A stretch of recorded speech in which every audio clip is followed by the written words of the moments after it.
Bienvenidos nuevamente a este emocionante curso Auditoría de Gestión.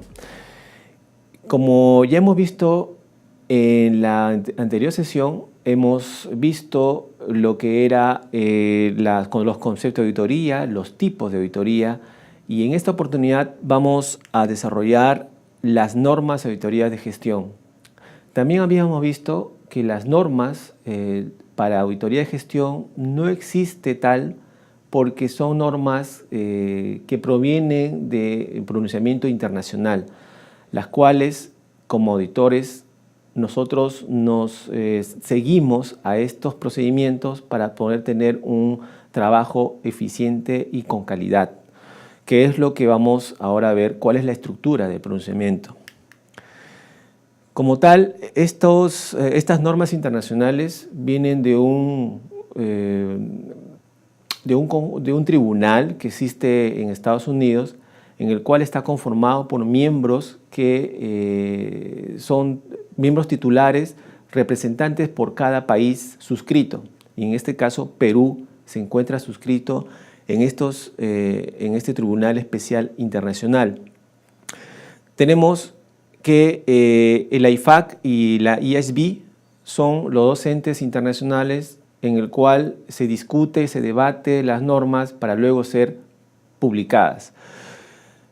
La IFAC no es más que la International Federation of Accountants, en castellano es la Federación Internacional de Contadores, y también en el IASB tenemos la International Audit and Assurance Standards Board.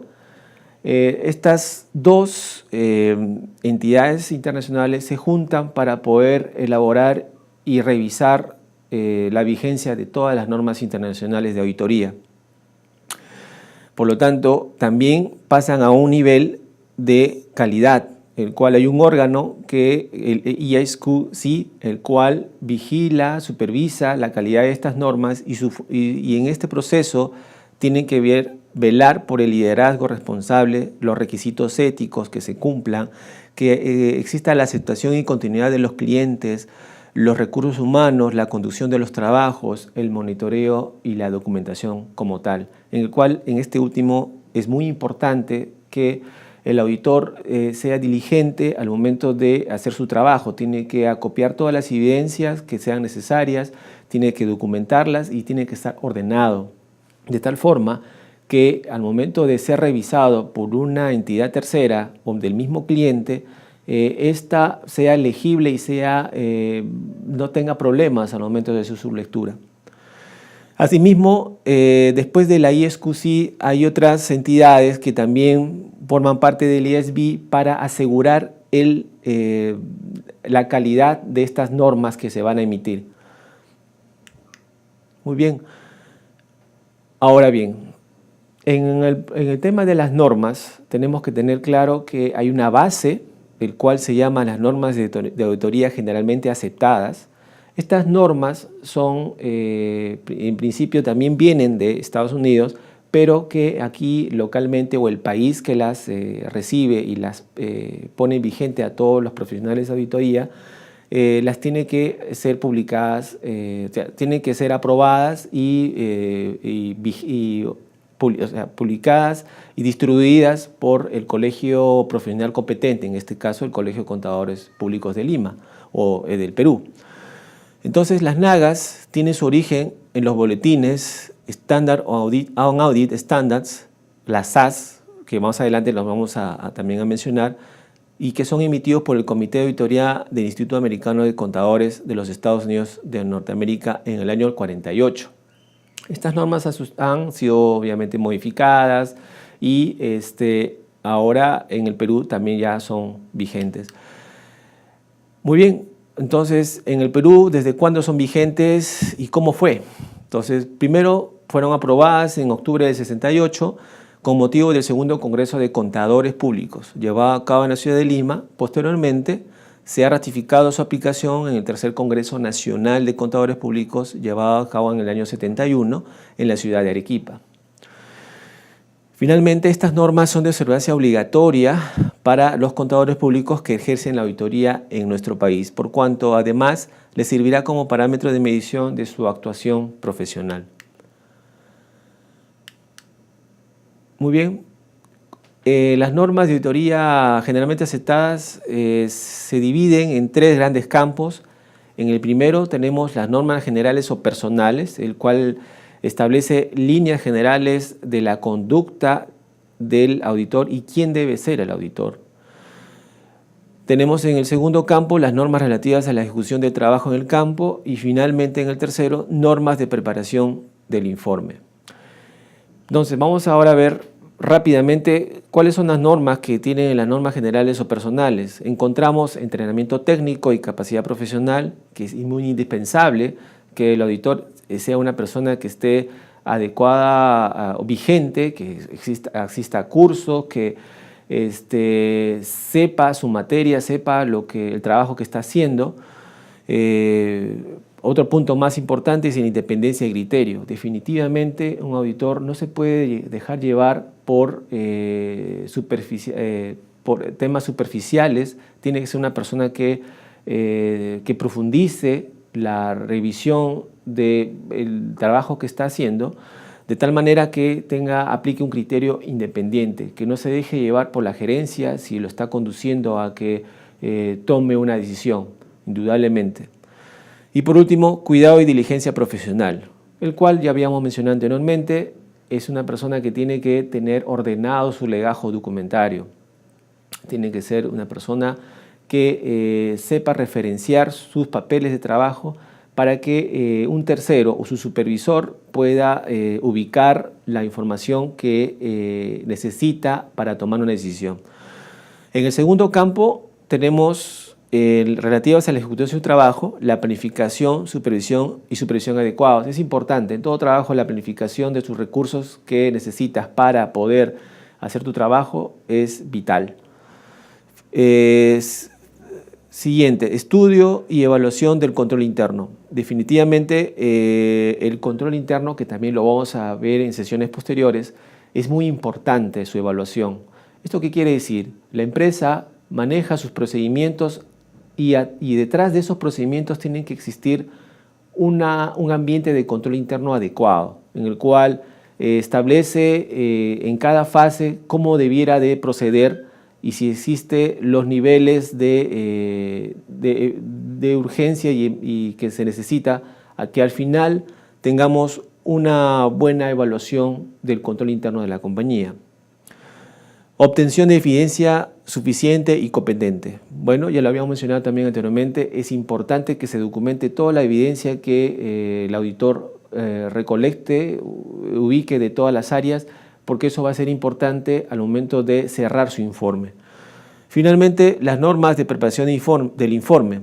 Efectivamente, primero tenemos la aplicación de los principios de contabilidad generalmente aceptados, que también viene de Estados Unidos y estos principios que velan por que se desarrollan en la contabilidad deben ser debidamente evaluados.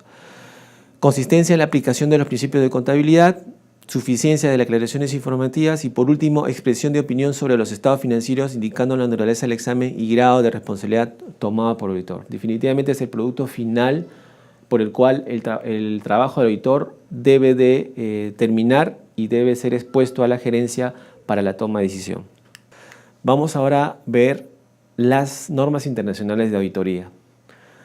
Muy bien, estas normas internacionales están organizadas de este modo y son las vigentes porque en el año 2014 fueron modificadas y se recortaron algunas y aumentaron otras NIAs más. Entonces, las vigentes comienza desde la NIA 200 y termina con la NIA 810.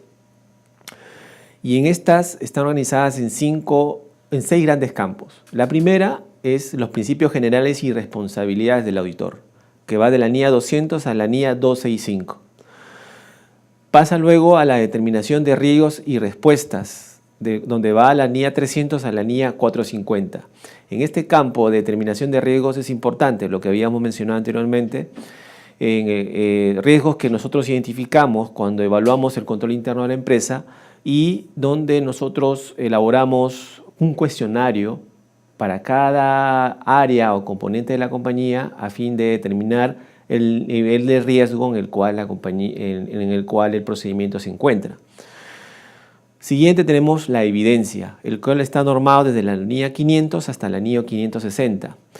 Obviamente es importante documentar la evidencia, que la misma proporcione materialidad, que también es un tema importante que vamos a tocar posteriormente, el cual sea importante a considerar en el momento de la toma de decisión, si eso va a ser ajustes o se va a hacer solamente una recomendación para la compañía. Siguiente tenemos el uso de trabajo de otros, muy importante, que va de la NIA 600 a la 620, en el cual el auditor tiene que evaluar en su planificación si va a tomar en consideración la opinión de especialistas del campo de sistemas, del campo de ingeniería, de cualquier rama, el cual ayude al auditor a poder evaluar si el trabajo en auditoría se está haciendo correctamente en opinión de estos especialistas. Siguiente tenemos las conclusiones y reportes. Aquí importante porque aquí el auditor tiene que ser una persona que ejecute calidad al momento de emitir su opinión a través del informe final, que luego va a leer la gerencia general, que sea claro, contundente y que sirva de modelo para corregir sus procedimientos al momento de encontrar errores. Y finalmente las áreas especializadas. Bueno, aquí netamente se recomienda al auditor algunos campos de especialización para que pueda tener una experiencia adecuada al momento de ejecutar su trabajo. Cada NIA tiene una estructura como la que sigue, en el cual te muestra una introducción, los objetivos al que quiere alcanzar la NIA, las definiciones, un marco conceptual, luego pasa los requerimientos de información, obviamente, y luego tiene una guía de aplicación, el cual en esto aparentemente es un feedback, entendiendo también las definiciones, por el cual la norma está explicando detalladamente su procedimiento. Y finalmente anexos que ayuden también al auditor a que considere al momento de ejecutar su trabajo. Muy bien, ahora vamos a hacer una revisión de las normas de auditoría gubernamental. Estas normas se rigen en base obviamente, a las normas de auditoría generalmente aceptadas que ya hemos visto y también a las normas internacionales de auditoría. Para luego, se emitan las normas de auditoría gubernamental ajustadas al campo gubernamental. Y para ello, la Contraloría General de la República es la encargada de revisar estas normas y obviamente hacer la publicación de las mismas para que sea ejecución general de todos sus órganos. Estas normas, bueno, se conocen como NAGUS y son aceptadas en aplicar a la ley general, a la ley del Sistema Nacional de Control y ámbito comprendido por esta. Finalmente, en base a estas normas de auditoría gubernamental se elabora el MAGU, que es el Manual de Auditoría Gubernamental, con el cual se establece una guía de planificación de auditoría gubernamental, así como para la elaboración de los informes. En el campo gubernamental vale aclarar o vale recalcar que el trabajo de auditoría es etapa por etapa, y es obviamente muy estricto en cuanto al cumplimiento de los procedimientos publicados y vigentes. Asimismo, estas NAGUS son de cumplimiento obligatorio y aplicación indispensable, como ya habíamos mencionado, y para los auditores, ¿a quiénes son los encargados de tomar en consideración para su trabajo? En este principio son los que están en la Contraloría General de la República, los órganos de auditoría interna de las entidades sujetas al Sistema Nacional de Control y de las sociedades auditorías externas cuando son contratadas o asignadas para efectuar auditoría gubernamental. Muy bien, estas auditorías, la auditoría gubernamental, ¿cuál es el procedimiento? ¿Cuál es el fin que persigue? En principio es un examen, como una auditoría financiera, de los estados financieros que proporciona la entidad gubernamental, como también de su gestión. Entonces, de acuerdo a esto, aplica las normas de auditoría gubernamental, también sus técnicas para medir las evidencias o las evidencias que recoge al momento de hacer su trabajo el auditor gubernamental. Evalúa la correcta utilización de los recursos públicos, que es importante, porque hay un presupuesto nacional para cada área gubernamental y por lo tanto es muy importante hacer seguimiento de su ejecución. Luego sirve también para determinar la razonabilidad de la información financiera, que ya lo habíamos mencionado.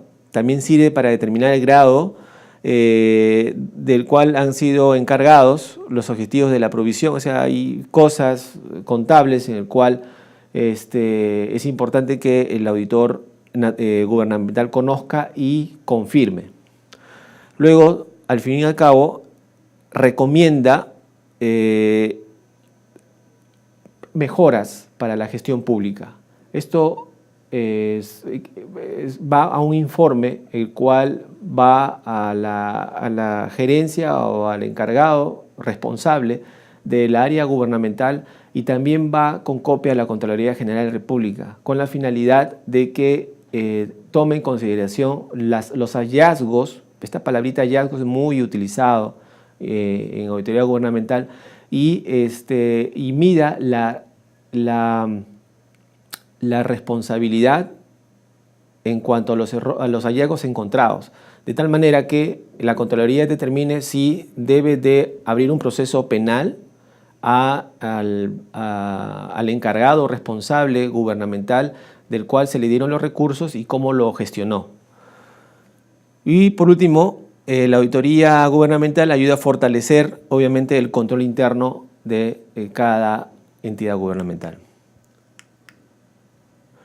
Muy bien, así como habíamos visto en las NIAs, que están codificadas y están agrupadas en 6 grandes campos, igual tenemos aquí que las NAGUs están organizadas en 4 grandes campos, que van desde las normas generales, que también velan por el comportamiento del auditor y cómo debiera hacer su trabajo.